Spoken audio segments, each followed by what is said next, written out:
آپ صلی اللہ علیہ وآلہ وسلم نے فرمایا کہ اس طرح کے آدمی سوئے گا اور امانت اس کے دل سے قبض کر لی یعنی اٹھا لی جائے گی، اس کا اثر ایک معمولی نشان کی طرح باقی رہ جائے گا، پھر وہ سوئے گا اور امانت اس کے دل سے اٹھا لی جائے گی، اس کا اثر آبلے کے مانند باقی رہ جائے گا، جسے ایک نگارہ ہو جیسے یہ اپنے پیر پر لڑکھڑائے تو اس سے چھالا نمودار ہو جائے، یعنی چنانچہ تو اسے ابھرا ہوا تو دیکھتا ہے لیکن اس میں کوئی چیز نہیں ہوتی۔ پھر آپ صلی اللہ علیہ وسلم نے ایک کینکری لی اور مثال سمجھانے کے لیے اسے پیر پر لڑکایا، یعنی لوگ صبح کے وقت باہم خرید و فروخت کرتے ہوں گے، اس میں سے کوئی امانت ادا کرنے کے قریب بھی نہ بھٹکتا ہوگا، حتیٰ کہ کہا جائے گا کہ فلاں شخص کی اولاد میں ایک امانت دار آدمی تھا، یعنی امانت دار بالکل کامیاب ہو جائیں گے اور ایمان بھی اسی طرح ان کا ہو جائے گا، حتیٰ کہ کہا جائے گا کہ فلاں شخص کس قدر مضبوط، کس قدر ہوشیار اور کس قدر عقل مند ہے، حالانکہ اس کے دل میں ایک رائی کے برابر بھی ایمان نہیں ہوگا، راوی حدیث حضرت حذیفہ رضی اللہ تعالیٰ عنہ بیان کرتے ہیں، بلا شبہ مجھ پر ایک وقت ایسا گزر چکا کہ مجھے یہ پرواہ نہیں ہوتی تھی کہ میں کس سے خرید و فروخت کروں، اس لیے کہ مجھے یقین ہوتا تھا کہ اگر وہ مسلمان ہے تو اس کا دین مجھ پر میری چیز لوٹا دے گا، اور اگر عیسائی یا یہودی ہے تو اس کے ذمہ دار نگران مجھے میری چیز واپس کر دے گا، یعنی امانت اور دیانت عام ہونے کی وجہ سے کسی سے بھی نقصان کا اندیشہ نہیں تھا، لیکن آج اس کے برعکس معاملہ ہو جانے کی وجہ سے میں تم میں سے صرف فلاں آدمی سے خرید و فروخت کرتا ہوں، بخاری و مسلم۔ فوائد امانت کا لفظ بڑا جامع ہے، اس میں احکام شریعت کی حفاظت، معاملات میں راست بازی اور اصحاب حقوق اور ان کے حقوق کی ادائیگی وغیرہ سب شامل ہیں۔ حدیث کے مطابق اخلاق و کردار کے روز و فضا زوال کی وجہ یہ امانت آہستہ آہستہ ختم ہوتی جائے گی، حتیٰ کہ اس کا اس حد تک فقدان ہو جائے گا کہ جس کی صراحت حدیث میں کی گئی۔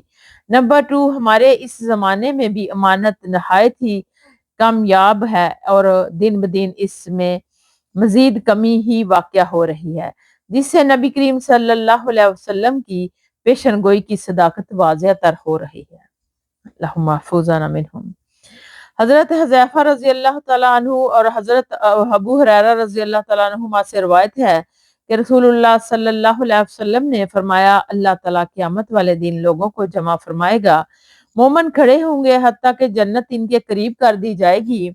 جس سے ان کی خواہش جنت تیز تر ہو جائے گی، چنانچہ وہ آدم علیہ السلام کے پاس آئیں گے اور ان سے کہیں گے کہ ابا جان ہمارے لیے جنت کھلوا دیجئے، وہ فرمائیں گے تمہیں تمہارے باپ کی غلطی ہی نے تو جنت سے نکلوایا تھا، اس لیے میں اس سفارش کرنے کا اہل نہیں ہوں، تو میرے بیٹے ابراہیم خلیل اللہ کے پاس جاؤ اور ان سے درخواست کرو، وہ ابراہیم علیہ السلام کے پاس آئیں گے، وہ بھی کہیں گے کہ میں اس کا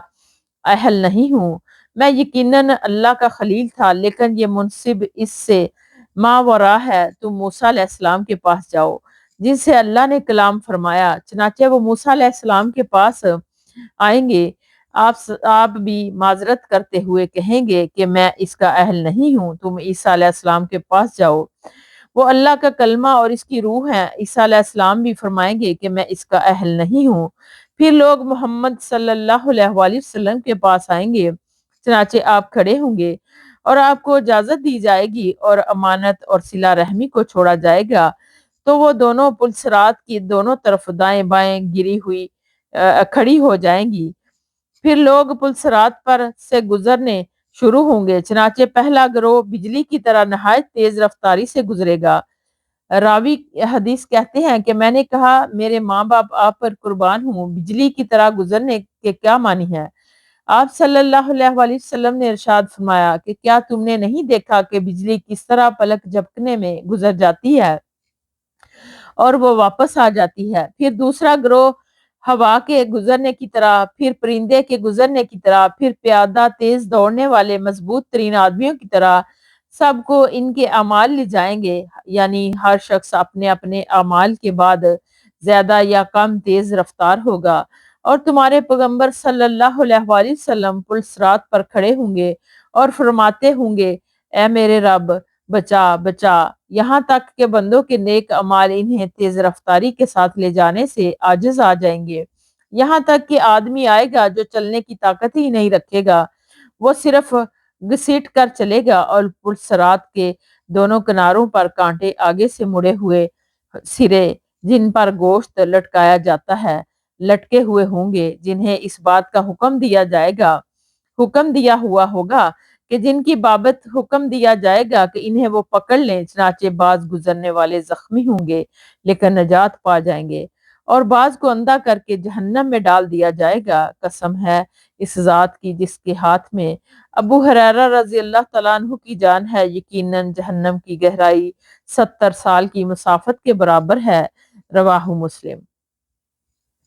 فائدہ اس میں ایک تو میدان محشر کی ہولناکیوں کا بیان ہے کہ انبیاء علیہ السلام بھی بارگاہ الہی میں پیش ہونے اور کچھ عرض کرنے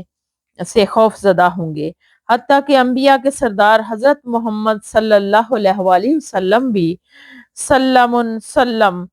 فرما رہے ہوں گے،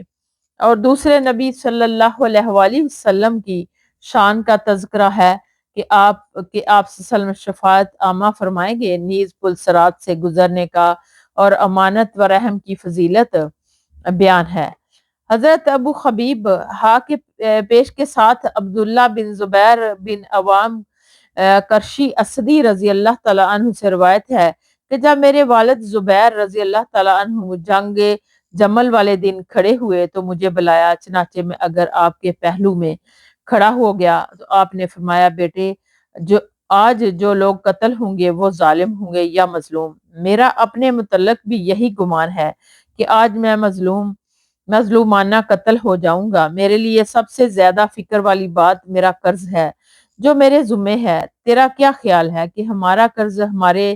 مال کو کچھ باقی چھوڑے گا، یعنی ادائیگی قرض کے بعد کچھ مال بچے گا؟ پھر فرمایا، اے بیٹے ہمارے مال کو بیچ کر میرا قرض ادا کر دینا، اور تہائی مال کی وصیت فرمائی،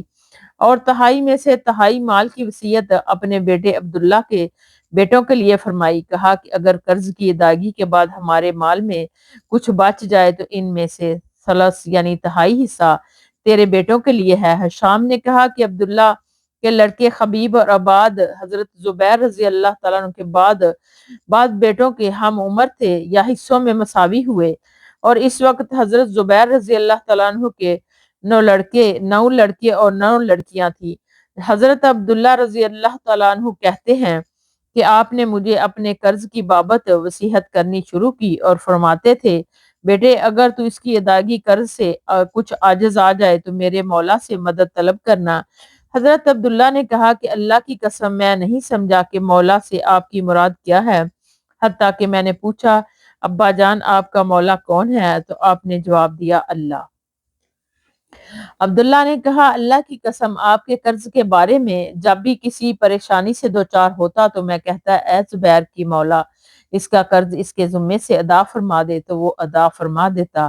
عبداللہ رضی اللہ تعالیٰ نے کہا کہ میرے والد زبیر قتل ہو گئے اور نقدی کی صورت میں کوئی دینار درہم نہیں چھوڑا سوائے زمینوں کے، انہی زمینوں میں سے غابہ کی زمین تھی، اور 11 گھر مدینے میں، 2 گھر بصرہ میں، 1 گھر کوفے میں اور 1 گھر مصر میں چھوڑا۔ حضرت عبداللہ رضی اللہ تعالیٰ نے کہا کہ آپ پر جو قرض تھا اس کی شکل میں دراصل یہ تھی کہ اپنی آدمی اپنا مال آپ کے پاس لاتا اور اسے امانت کے طور پر آپ کے سپرد کر دیتا۔ آپ فرماتے، نہیں یہ امانت کے طور پر نہیں بلکہ یہ میرے ذمہ قرض ہے، اس لیے مجھے اس کے ضائع ہونے کا اندیشہ ہے، اور امانت کے ضائع ہونے کی صورت میں اس کی ادائیگی ضروری نہیں، جبکہ قرض کی ادائیگی ہر صورت میں ضروری ہے،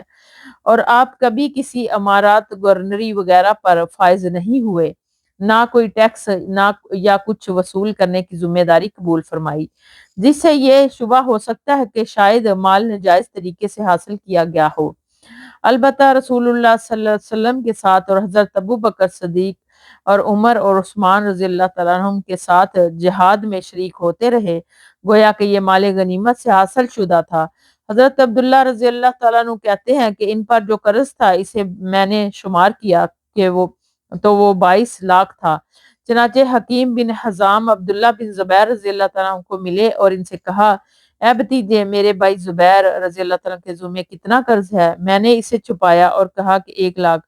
حضرت حکیم نے کہا، اللہ کی قسم، میری رائے میں تو تمہارے مال متروکہ اس قرض کی ادائیگی کی گنجائش نہیں رکھتا۔ عبداللہ نے کہا، ذرا بتلاؤ، اگر یہ 22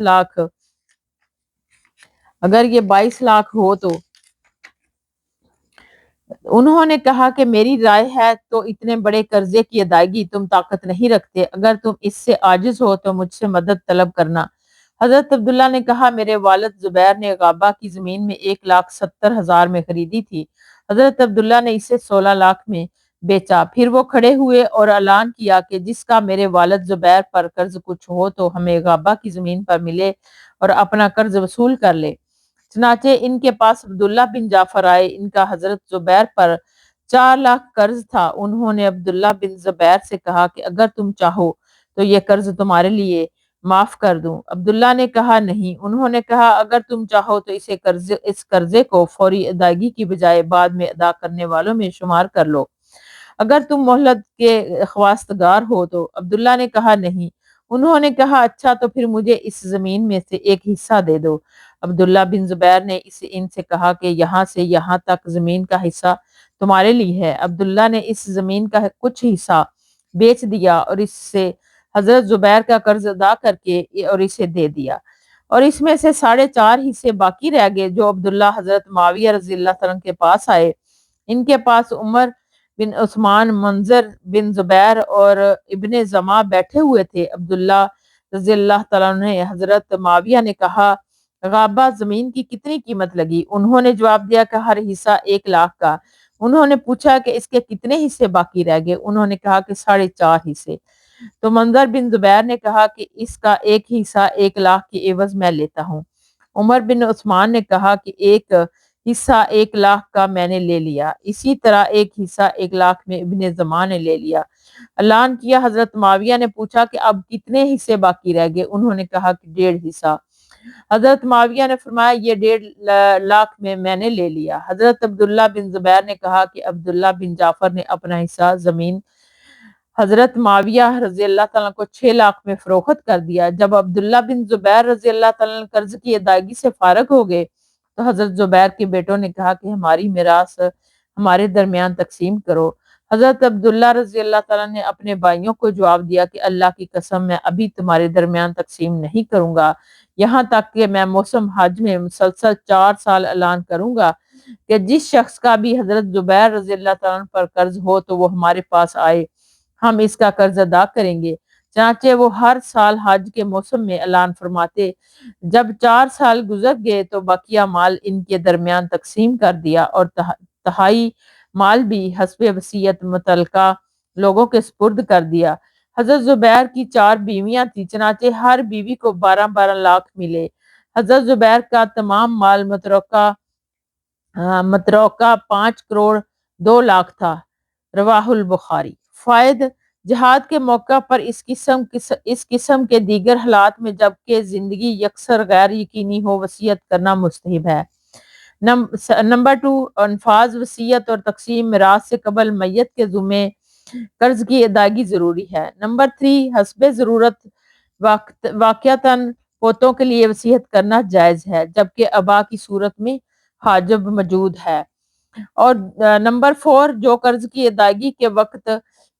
طاقت رکھتا ہو اس کے لیے قرض لینا جائز ہے۔ نمبر 5، زمینیں، مکانات اور مال و دولت کا جمع کر کے رکھنا جائز ہے چاہے یہ جائیداد کتنی بھی ہو، بشرط یہ کہ حلال ذرائع سے حاصل کردہ ہو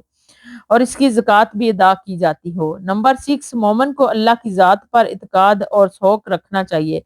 زبیر رضی اللہ تعالیٰ نے اللہ پر اعتماد کیا۔ نمبر 7، صحابہ کرام رضی اللہ تعالیٰ کے مقام اخلاق کا بیان کہ بعض نے معاونت کی کہ بعض نے قرض معاف یا مؤخر کر دینے کی خواہش کا اظہار کیا، لیکن حضرت عبداللہ بن زبیر رضی اللہ تعالیٰ عنہ نے ان سے بھی زیادہ بلندی اخلاق کا ثبوت پیش کیا کہ کسی بھی پیشکش قبول نہیں فرمائی۔ نمبر